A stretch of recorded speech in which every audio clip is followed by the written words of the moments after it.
Big boss season 7 promo విడుదలైంది. ఆ promo కానీ ఒక్కసారి మనం చూసుకున్నట్లయితే వీకెండ్లోని స్టేజ్ మీదకి వచ్చేసారు. సండే రోజు నాగార్జున గారు మంచి డ్యాన్స్ పర్ఫార్మెన్స్తో స్టేజ్ మీదకి వచ్చిన నాగార్జున గారు హౌస్లో ఉన్న హౌస్మేట్ అందరినీ కూడా 2 టీంలుగా విడదీశారు.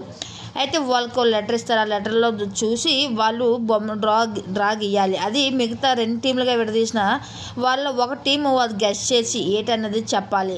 అలాగా కొంత టైము అలాగా స్పెండ్ చేస్తూ వస్తారు. ముందు గౌతమ్ వెళ్ళి తన డ్రాయింగ్ గీస్తే మిగతా టీం వాళ్ళు చెప్పాలి.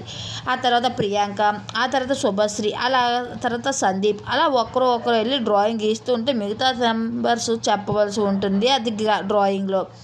అయితే ఇలా వాళ్ళతో కొంత టైం స్పెండ్ చేస్తూ వాళ్ళతో డ్యాన్స్లు వేయించుకుంటూ వస్తారు నాగార్జున గారు. ఇలా కొంత టైం అయితే సండే రోజు స్టేజ్ మీద అందరూ సరదాగా గడిపేసుకుంటూ వచ్చారు.